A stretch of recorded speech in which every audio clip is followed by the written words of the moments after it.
ഞാൻ വന്നിട്ടുള്ളത് നേന്ത്രപ്പഴത്തിൻ്റെ ഒരു റെസിപ്പി ആയിട്ടാണ് കേട്ടോ. സിമ്പിളായിട്ട് ഉണ്ടാക്കാൻ പറ്റിയതും കുട്ടികളൊക്കെ പാത്രം കാലിയാക്കണ ഒരു റെസിപ്പി ആയിട്ടാണ്. അപ്പം ഞങ്ങൾ ഇന്ന് തൊടുകൂടെ ഇങ്ങനെ ഒന്ന് ഇറങ്ങിയതാണ്. ഞങ്ങളെ കോഴിക്കൾക്കുണ്ട് ഒരു സ്വഭാവം. ഞങ്ങൾ എവിടെയാണോ അവിടെ ഞങ്ങളെ കോഴിക്കൾ ഉണ്ടാവുള്ളൂ.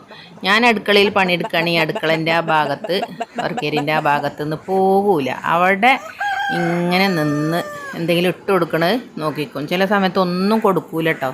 എന്നാലും അവർ അവിടെ അങ്ങനെ ഇരിക്കും. അപ്പം ഞങ്ങൾ പിന്നെ പുറത്ത് ഇറങ്ങിയാൽ ഓരും ഉണ്ടാവുക ഞങ്ങളെ കൂടെ. അപ്പോൾ ഇതാകണേ ഞാനൊരു 4 പഴം എടുത്തിടുന്നുണ്ട് കേട്ടോ. നല്ല പഴുത്ത പഴമാണ്. അപ്പം ഇങ്ങനെ കഴിക്കാൻ ചിലപ്പോൾ കുട്ടികൾക്കൊന്നും ഇഷ്ടമുണ്ടാവില്ല.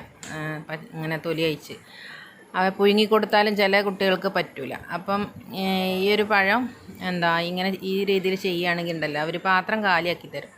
അപ്പോൾ ആ പഴയൊക്കെ തൊലി കളഞ്ഞ് ഞാൻ ചെറിയതായി മുറിച്ചിട്ടുണ്ട് കേട്ടോ.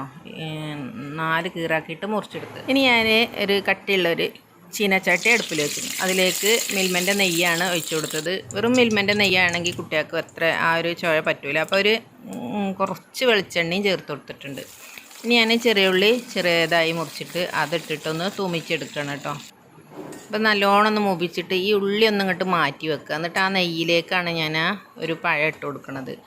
ഈ ഉള്ളി ലാസ്റ്റ് നമുക്കൊന്ന് ഇട്ട് കൊടുത്താൽ മതി. അല്ലെങ്കിൽ അതിലങ്ങോട്ട് കടന്നിട്ട് പിന്നെ ആ പഴം ഇളക്കുമ്പോൾ അതിൽ കടന്ന് ഇങ്ങോട്ട് കുഴഞ്ഞു പോകും. അപ്പോൾ ഉള്ളി കാണൂല. അപ്പോൾ നമ്മൾ ലാസ്റ്റ് ഇടുമ്പോൾ അത് അങ്ങനെ കടിക്കുമ്പോൾ ഒരു വേറൊരു ടേസ്റ്റാണ്. അപ്പോൾ നുറുക്കി വെച്ച പഴം ഇതിലേക്ക് ഇട്ട് കൊടുക്കുക. നേന്ത്രപ്പഴം തന്നെയാണ്, മറ്റേതാകുമ്പോൾ അലിഞ്ഞു പോവും. നേന്ത്രപ്പഴം കുറച്ച് കട്ടിയുള്ളതുകൊണ്ട് അങ്ങനെ ഉടയൂല.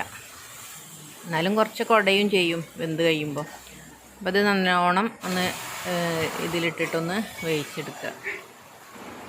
ഇടയ്ക്കിടയ്ക്ക് ഇളക്കിക്കൊണ്ടേ ഇരിക്കണം, കാരണം അത് അടി പറ്റും ചട്ടി.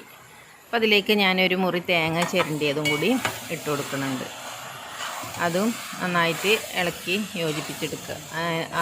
പിന്നെ ഇതിൽ പഴത്തിൽ എല്ലായിടത്തും ആകുന്ന വരെ ഒന്ന് ഇതാക്കി എടുക്കുക.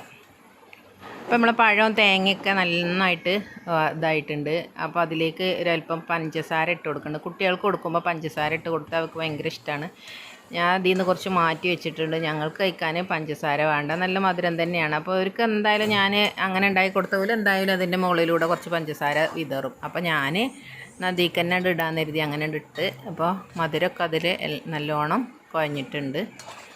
ഞങ്ങളത് മധുരം ഇടാതെ മാറ്റി വെച്ചിട്ടോ.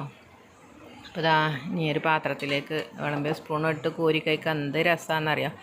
അപ്പോൾ ഈ രീതിയിൽ നിങ്ങൾ മക്കൾക്ക്, ഇപ്പോൾ ഞാൻ സുന്നത്ത് കഴിച്ച കുട്ടികൾക്കൊക്കെ ഈ രീതിയിൽ ഉണ്ടാക്കി കൊടുക്കും. അതുപോലെ പ്രസവിച്ച കിടക്കുമ്പോഴൊക്കെ ഈ രീതിയിൽ ഉണ്ടാക്കി തരും. അങ്ങനെ നല്ല ടേസ്റ്റാണ് നെയ്യൊക്കെ ഒഴിച്ച് കഴിക്കാനും. അപ്പോൾ ഇതിൻ്റെ മുകളിലൂടെ ഇങ്ങനെ വിതറിയാണ്. ഇത് നമ്മളിങ്ങനെ ഓരോ സ്പൂണ് കോരി കഴിക്കുമ്പോൾ ആ ഒരു വറുത്ത ഉള്ളി കഴിക്കുമ്പോൾ നല്ല ടേസ്റ്റാണ് കേട്ടോ. അപ്പം ഇങ്ങനെ ഉണ്ടാക്കാത്തവർ ഒന്ന് ഉണ്ടാക്കി കുട്ടികൾക്കൊന്ന് കൊടുത്തു നോക്കുന്നുണ്ട്. അപ്പം ഇൻഷാ അള്ളാ അടുത്തൊരു വീഡിയോയുമായി വീണ്ടും കാണാം. Thank you.